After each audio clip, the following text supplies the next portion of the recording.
adik-adik kita, sangat bermanfaat khususnya untuk jenjang 9 ini yang mau melanjutkan ke jenjang-jenjang yang lebih tinggi lagi. Oke, untuk sesi selanjutnya yakni sesi tanya jawab. Untuk anak-anak jenjang 9 yang ingin bertanya kepada Kak Belva, silakan raise hand atau langsung unmute mikrofon kalian. Oke.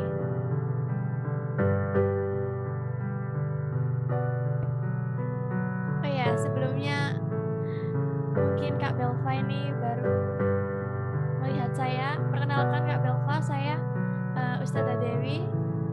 Ya, kita sama-sama satu alma mater dari SMA N 1 Taman dengan Ustadzah Sita juga. Baru saja saya membaca CV dari Kak Belva ini. Insya Allah. Akselerasi kayak sepertinya Kak Belva ini. Oke, untuk teman-teman jenjang 9, ada yang ingin bertanya atau ada yang ingin ditanyakan kepada Kak Belva?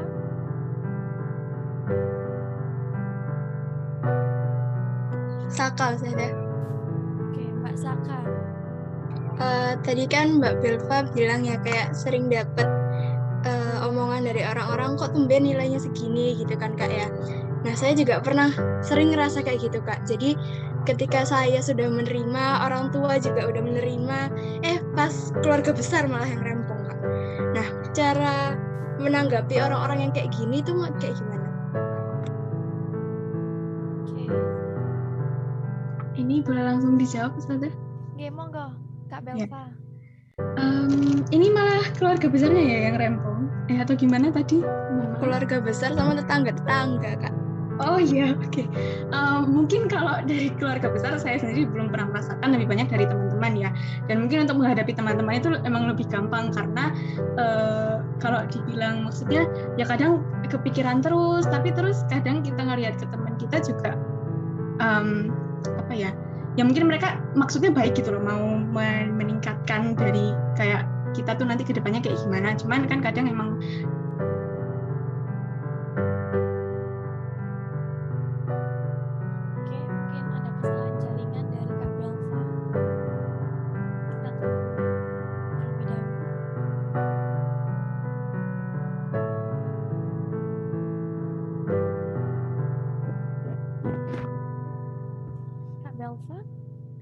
Apakah sudah terhubung kembali dengan Kak Belva?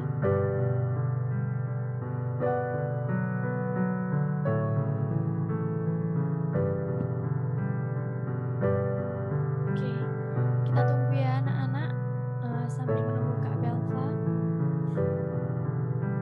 Materi yang disampaikan oleh Kak Belva itu sangat-sangat bermanfaat sekali untuk kalian ya. Sepertinya terlempar ini Kak Belva.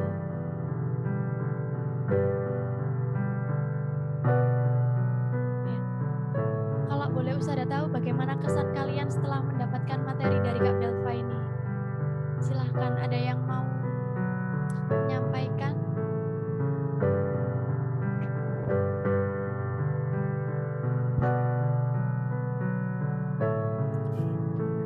Assalamualaikum. Waalaikumsalam. Suara saya masuk ya? Kak Belva kembali. Nggih, sampun terdengar. Iya, mohon maaf ini ternyata mati listrik tiba-tiba, begitulah ya di kos-kosan. Bentar, tadi mungkin saya ulangi sedikit. Jadi kalau misalnya ini izin off cam juga karena memang lagi mati listrik. Jadi kalau misalnya dari keluarga sendiri ya mungkin emang lebih susah karena mereka kadang merasa memang lebih tahu kan tentang kita, apalagi kalau misalnya udah keluarga kayak gitu. Nah sebenarnya yang bisa kita lakukan ya meyakinkan terus dan terus membuktikan diri kita. Kadang mungkin pastilah ada kayak gitu loh up and down-nya itu tadi, dan itu harusnya kalau keluarga sendiri ya harusnya memang paham gitu loh kalau misalnya seseorang itu nggak bisa ada di atas terus, pasti juga ada waktu-waktunya di mana kita tuh ada tadi setback itu. Nah mungkin itu juga bisa dijelaskan atau dikomunikasikan karena yang terpenting adalah komunikasi. Dan selain itu juga tadi kalau misalnya udah dibilangin kayak gitu mangkel emosi sebenarnya itu nggak apa-apa, tapi habis itu jadikanlah sebagai motivasi untuk bisa kok aku bisa membuktikan lagi gitu loh kalau emang aku bisa naik lagi dari kejadian itu tadi kayak gitu. Jadi memang ada waktu-waktunya untuk emosinya untuk bad mood kayak gitu, itu emang ada. Tapi setelah itu pasti juga ada usaha-usaha kan yang dilakukan untuk overcome itu tadi kayak gitu. Mungkin tadi yang nanya Naila bukan ya? Iya, Mbak Naila Iya. Saka. Iya, Naila Saka itu mungkin kayak gitu sih yang bisa saya jawab. Jadi lebih ke, karena kita nggak bisa mengontrol pikiran orang lain ya. Kalau misalnya kita juga ngotot kayak nggak boleh dong kayak gini, itu juga kadang mereka juga, kita nggak bisa mengontrol pikiran mereka. Yang bisa kita kontrol adalah diri kita sendiri. Jadi kita mau malah naik dari situ atau malah terus-terusan kesel kayak gitu, itu pilihan dari kita sendiri. Jadi kalau misalnya saran dari aku sih ya itu aja, jadikan sebagai motivasi, terus nanti malah untuk bangkit lagi kayak gitu. Dan ketika kamu sudah menemukan tadi ya, mungkin ada keluarga saudara-saudara yang lebih accepting terhadap kamu, itu juga bisa dijadikan teman curhat gitu juga bisa. Mungkin itu sih. Oke, terima kasih Mbak Belva. Bagaimana Mbak Saka? Jadi lebih baik Mbak Saka mengontrol diri Mbak Saka daripada Mbak Saka mendengarkan omongan-omongan dari keluarga Mbak Saka yang membuat Mbak Saka bisa jadi malah down Iya, benar. dalam. Oke, silakan Mas Zafif. Kan Mbak Belva ini berarti kuliahnya di Jogja kan? Nah, Iya. cara Mbak Belva menyesuaikan diri dengan lingkungan gitu gimana, Mbak? Oh ya, oke. Ini mungkin langsung saya jawab juga aja ya. Mungkin ini buka-bukaan aja. Sejujurnya waktu pertama kali ke Jogja juga 3 hari pertama tuh saya ngedown banget, bahkan sampai nangis-nangis tuh juga ada, karena ya Allah jauh banget dari orang tua dan saya emang nggak ada pengalaman mondok sebelumnya, jadi bahkan lebih down lagi kayak gitu. Nah, gimana cara menyesuaikannya? Tadi ya butuh waktu dan tiap orang ada lajunya masing-masing.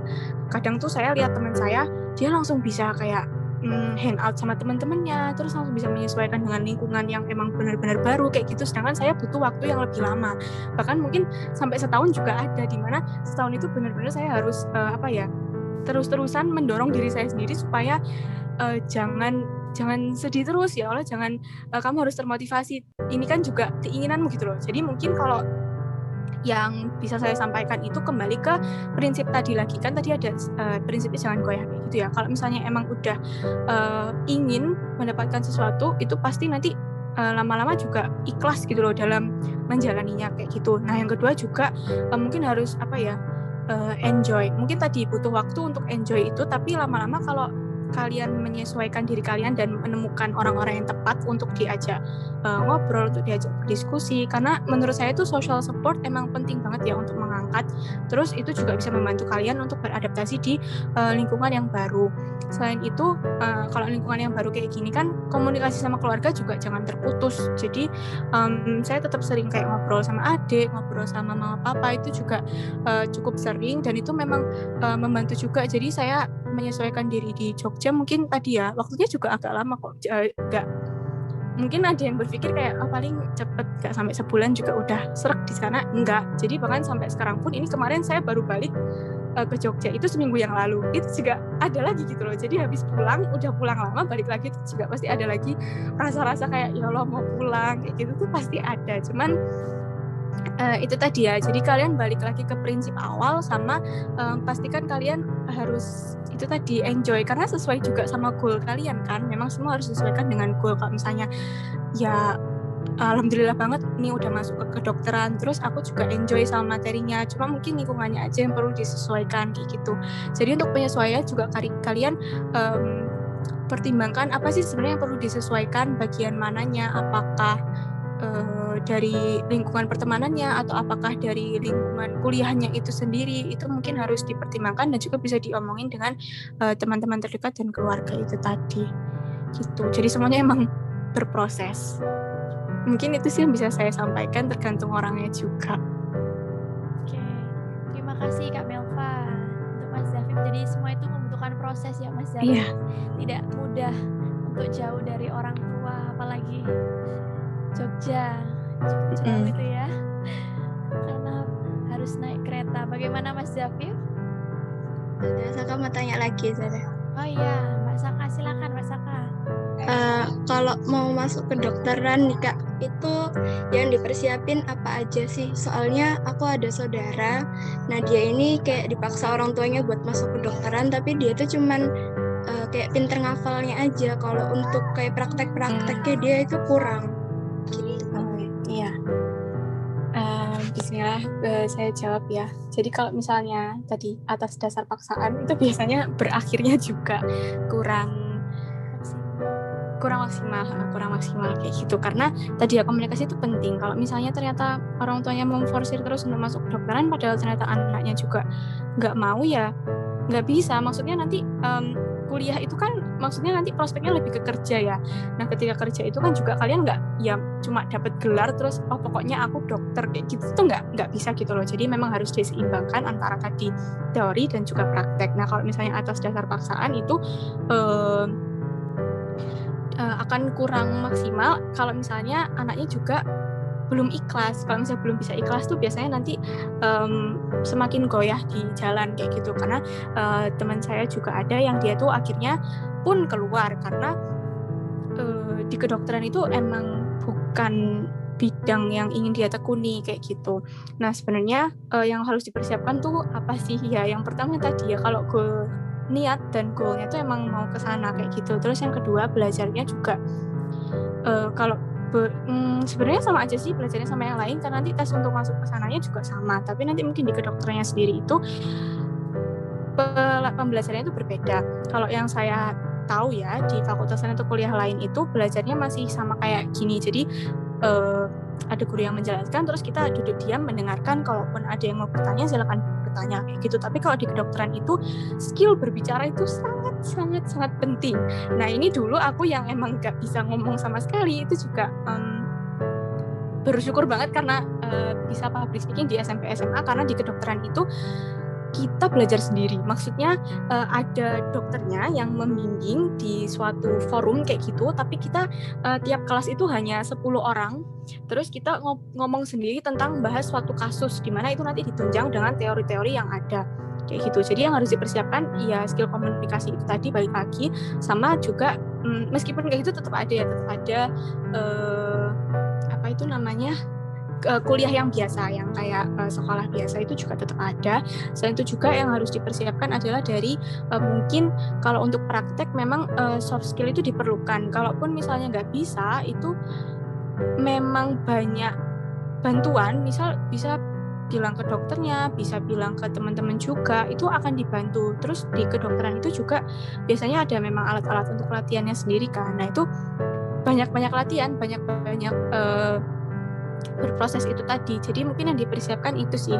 Tapi yang khususnya ya, yang utamanya itu memang harus niat dan enjoy dan harus ikhlas dalam menjalankan itu. Karena kalau nggak ikhlas, ya itu tadi mungkin nanti hasilnya kurang maksimal dan susah untuk ke depannya nanti kalau misalnya udah jadi dokter kayak gitu. Karena jadi dokter itu juga panjang kan ya, 7 tahun. Ini 4 tahun, saya tahun depan insya Allah wisuda, insya Allah. Terus nanti masih ada koas, amin. Insya Allah nanti masih ada koas 2 tahun, baru sumpah dokter. Setelah jadi dokter pun masih ada internship 1 tahun, baru bisa praktek sendiri, baru bisa cari ke rumah sakit sendiri kayak gitu. Jadi emang perjalanannya panjang banget dan harus benar-benar matang-matang dipikirkan kayak gitu. Jadi mungkin itu bekalnya kalau kalian mau ke kedokteran. Tapi jangan takut ya, kalau emang mau ke kedokteran asik kok beneran. Kayak praktek-prakteknya itu bener-bener wah gitu. Terima kasih Kak Belva. Bagaimana Mbak Saka? Jadi ketika kalian ingin mendaftar atau sekolah di suatu, melanjutkan pendidikan di suatu tempat atau jurusan tertentu, maka itu yang pertama itu niat terlebih dahulu dan ikhlas, kalau bisa sesuai dengan passion kalian tanpa ada paksaan. Seperti itu ya Mbak Belva. Iya. Ini ada yang nanya di private chat, mungkin aku baca aja ya, mungkin nggak usah, mungkin malu kalau disebut namanya kah, atau aku sebut aja nih? Ya udah, enggak saya. Kak, gimana caranya biar nggak minder gara-gara sekolah di SMA swasta yang biasa aja dan nggak terlalu famous gitu? Waduh, oke. Ini maksudnya balik lagi, bentar, ini saya izin menjawab ya.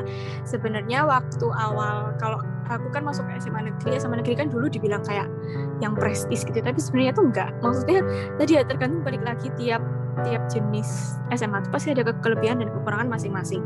Sebenarnya dulu waktu dari SMA ke kuliah pun, dari sekelas saya tuh yang masuk ke swasta ya cuma saya sendiri gitu. Jadi kadang juga ada ngerasa, kok aku masuk swasta sendiri ya, kok teman-temanku di negeri.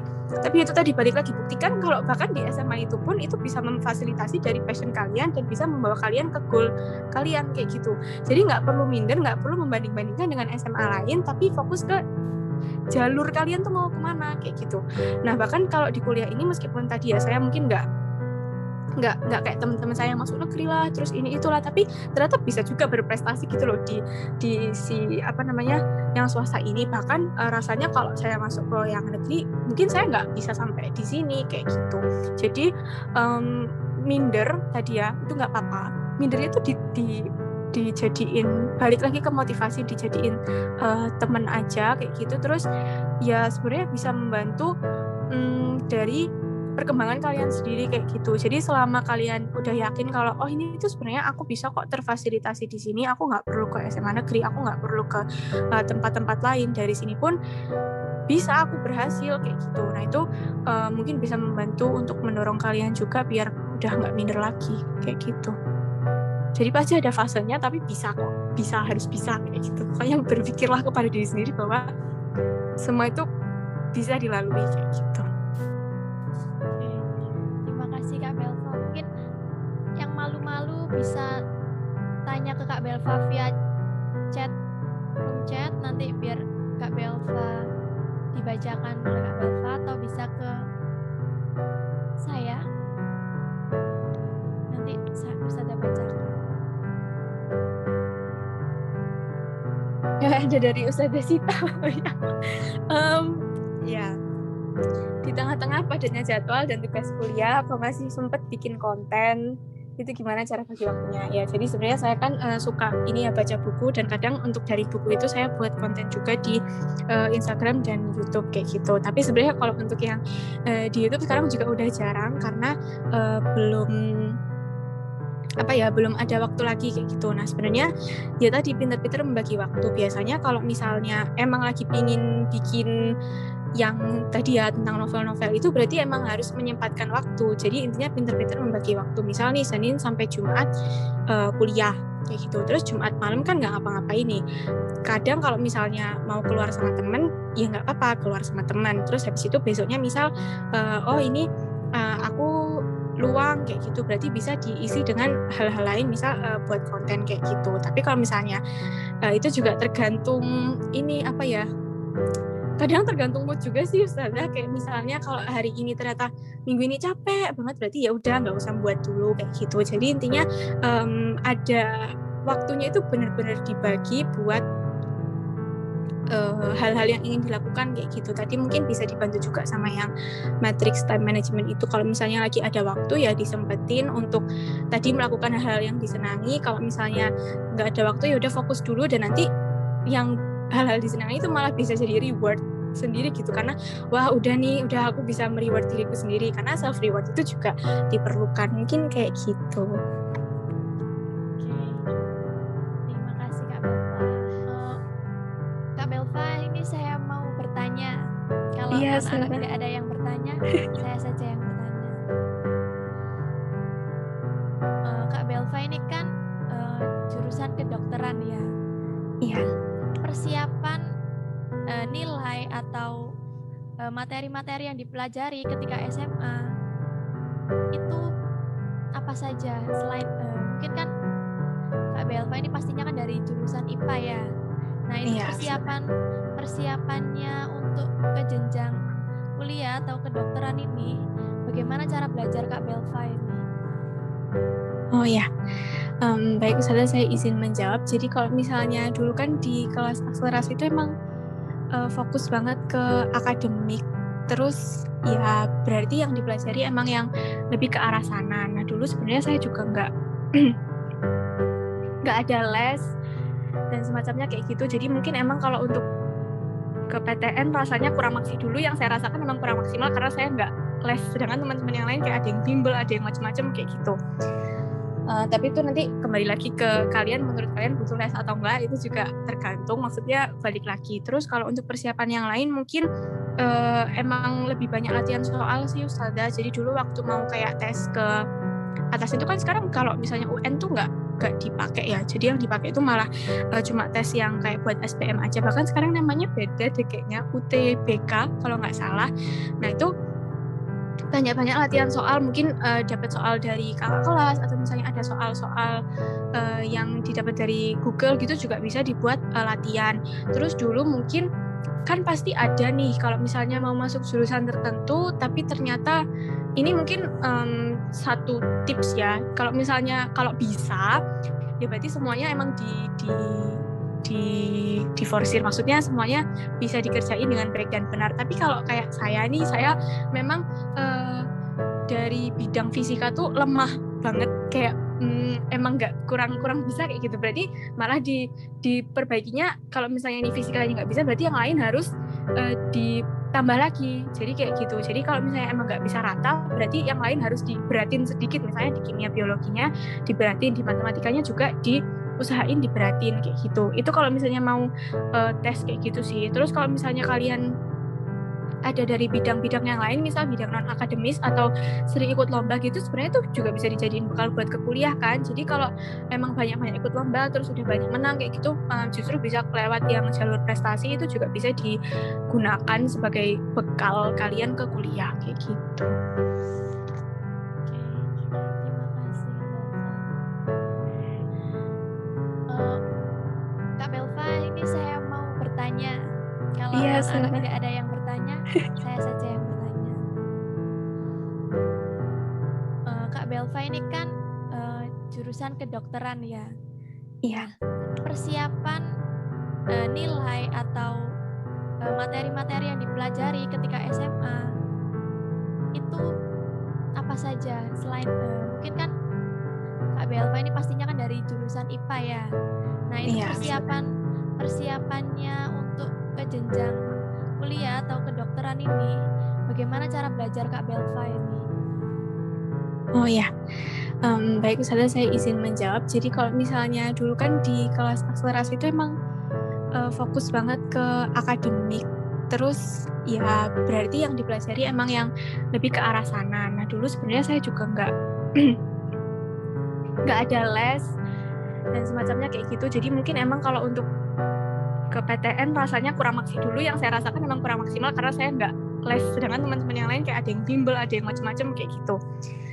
Tapi itu nanti kembali lagi ke kalian, menurut kalian butuh les atau enggak, itu juga tergantung, maksudnya balik lagi. Terus kalau untuk persiapan yang lain mungkin emang lebih banyak latihan soal sih Ustazah. Jadi dulu waktu mau kayak tes ke atas itu kan, sekarang kalau misalnya UN tuh nggak dipakai ya, jadi yang dipakai itu malah cuma tes yang kayak buat SBM aja. Bahkan sekarang namanya beda deh kayaknya, UTBK kalau nggak salah.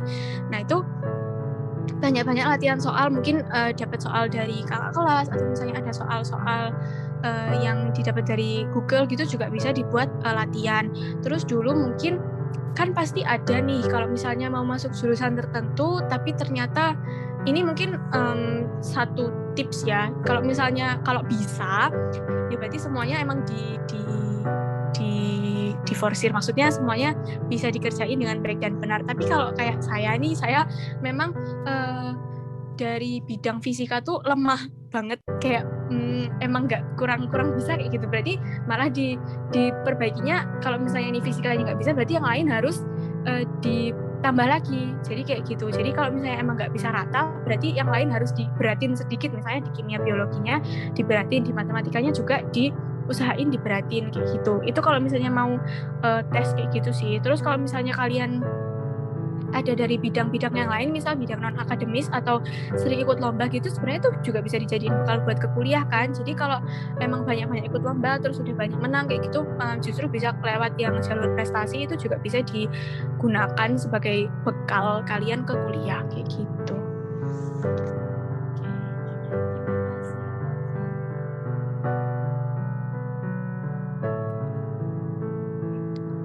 Sebentar, ini ada lagi.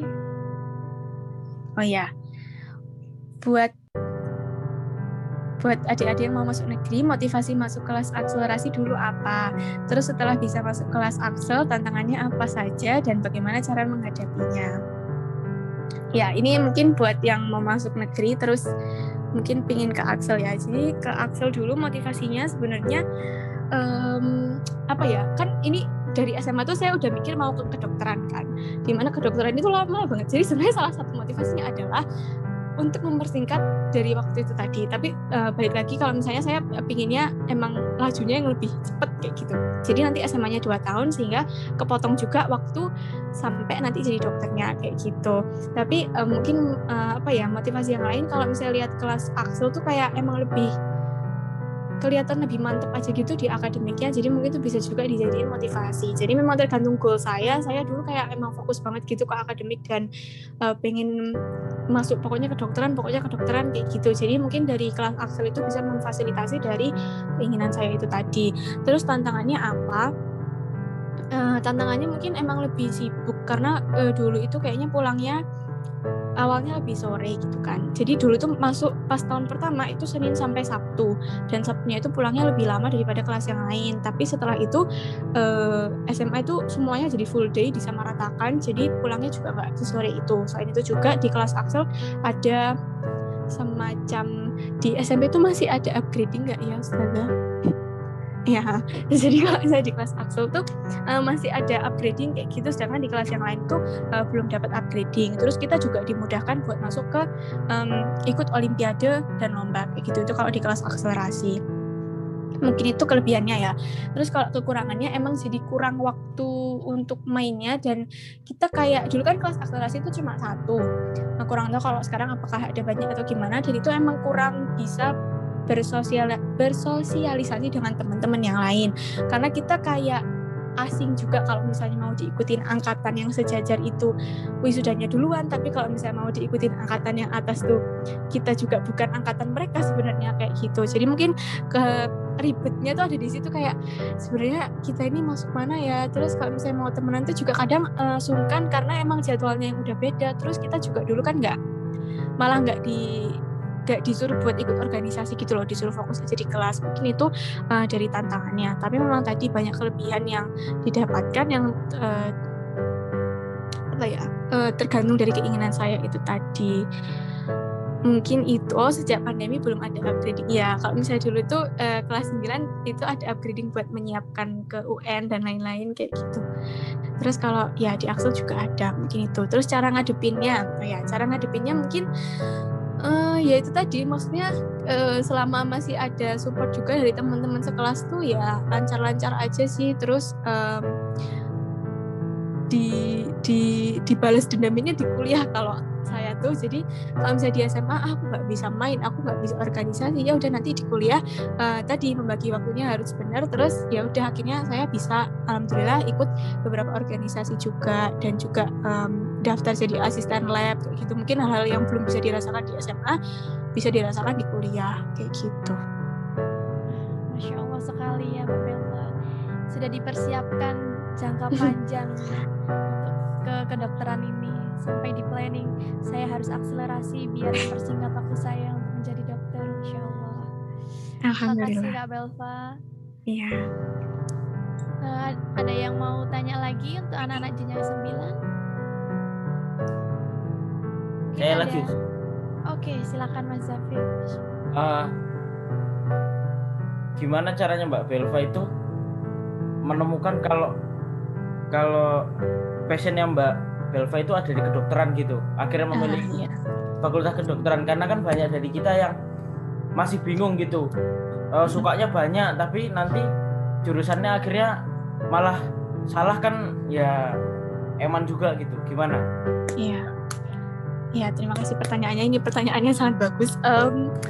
Jadi untuk memilih passion, sebenarnya kalau aku sendiri dari kecil mungkin mindsetnya emang udah ke kedokteran kayak gitu. Jadi untuk tiap orang beda ya. Ada yang belum tahu sampai sekarang mungkin kayak gitu. Tapi tadi ya dari kecil mungkin udah ke kedokteran, tapi di SMA itu mulai goyah karena lihat temen-temennya itu kan kalau di SMA tuh udah banyak pikiran ya, maksudnya ada yang mau ke sini, ada yang mau ke sana, kadang tuh kita ngikut gitu loh, kayak oh iya ya, ke situ sebenarnya juga passionku. Nah dulu saya juga sempat mikir sebenarnya passion saya tuh di kedokteran atau justru di, kan dulu suka banget sama bahasa Inggris, atau saya mau masuk ke jurusan ini aja di list gitu yang mungkin bisa memperkuat dari bahasa Inggrisnya. Tapi terus mikir lagi ke depan, kalau misalnya buat cita-cita itu yang dipikirkan memang bukan hanya passion tapi juga prospeknya. Apakah nanti mungkin kalau misalnya di kedokteran sendiri saya mikirnya mungkin nanti arahnya jelas gitu loh, nggak usah kayak mikir panjang-panjang lagi mau kemananya. Nah bahkan sampai sekarang pun mungkin saya memang ada cita-cita kedokteran, nanti mau spesialis apa tuh sudah ada ya, misal mau ke saraf atau ke psikiater kayak gitu, tapi nanti ketika masuk koas bisa jadi berubah lagi kayak gitu. Jadi karena nanti di koas itu baru ketemu pasien yang asli di rumah sakit kayak gitu kan, jadi mungkin untuk tahu itu memang butuh tadi banyak survei dan tadi ya, selain passion, prospek juga harus dipikirkan. Apakah nanti kalau misalnya kalian udah sesuai passion tuh nanti besarnya mau jadi apa, karena mungkin ketika sudah dewasa, ketika sudah melewati usia yang memang harus mandiri, mengatur diri sendiri kayak gitu, apakah kalian bisa mencukupi dari diri sendiri juga kayak gitu, itu kedepannya juga harus dipikirkan. Mungkin itu. Terus kalau misalnya dari kecil ternyata masih terombang-ambing mau jadi apa, itu nggak apa-apa kok, nanti di SMP SMA juga bisa dibantu, khususnya nanti kalau misalnya dari sekolahnya tuh mungkin ada BK ya yang bisa membantu kayak gitu. Terus nanti banyak-banyakin komunikasi juga. Mungkin kalau kalian udah mikir mau ke jurusan apa, digali terus tuh tentang jurusan itu. Misal nih saya ke kedokteran, kekurangannya apa, kelebihannya apa. Terus kalau misalnya saya mau ke jurusan lain, tadi juga kekurangannya apa, kelebihannya apa. Nah terus ternyata ketika saya masuk kedokteran, passion saya masih bisa tergali dari bahasa Inggris ini, soalnya di kedokteran tuh juga banyak banget yang menggunakan bahasa Inggris. Terus kayak banyak conference juga yang mereka tuh dari, misal ada dari Korea, ada yang pokoknya dari luar negeri banyak kayak gitu, mereka mengadakan konferensi bahasa Inggris yang emang bisa diikuti oleh mahasiswa-mahasiswa kedokteran. Jadi mungkin selain prospek tapi tetap mencakup passion kalian tuh bisa dicari kayak gitu. Bahkan di kedokteran ini juga kalau ada yang lebih suka seni, lebih suka olahraga kayak gitu, juga ada fasilitasnya dengan mengikuti lembaga-lembaga kemahasiswaan yang ada kayak gitu. Jadi untuk kedepannya itu sebenarnya banyak kok hal-hal yang bisa mempermudah dari passion kalian itu. Intinya kalian survei yang banyak tentang passion kalian, terus bisa dibawa kemana dari passion itu tadi. Mungkin itu. Masya Allah, terima kasih Kak Belva. Bagaimana Mas Zafir? Sudah ada pandangan-pandangan mau kemana, atau sudah ada rencana-rencana mau lanjutkan kemana? Jadi selain dari kemauan dan passion kalian juga harus melihat prospek ke depan jurusan yang kalian pilih nantinya ya. Oke.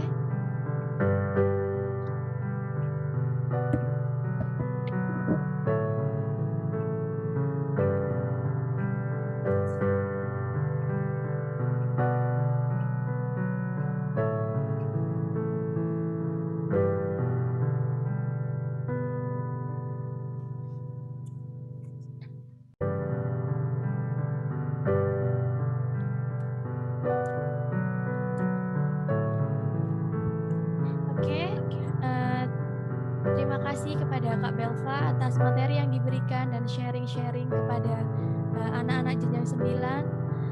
Saya juga mau mengucapkan terima kasih untuk anak-anak jenjang 9 yang sudah join Zoom dari awal hingga akhir. Mari kita akhiri kegiatan hari ini dengan bacaan hamdalah. Alhamdulillahirrahmanirrahim. Dan doa kafaratul majelis. Subhanallah. Asyhadu an la ilaha illa anta astaghfiruka wa atubu ilaik. Untuk Kak Belva terima kasih, sampai jumpa di lain waktu. Semoga kita terima kasih banyak. Ya, terima kasih banyak Ustazah. Mohon maaf ini ada kendala di jaringannya juga. Terima kasih juga buat teman-teman kelas 9 yang udah meramaikan. Oke. Sampai jumpa di lain waktu ya Kak Belva. Untuk anak-anak jenjang 9, besok hari terakhir untuk pembekalan calon alumni. tetap stay di Zoom besok. Terima kasih. Assalamualaikum warahmatullahi wabarakatuh. Waalaikumsalam warahmatullahi Waalaikumsalam warahmatullahi wabarakatuh.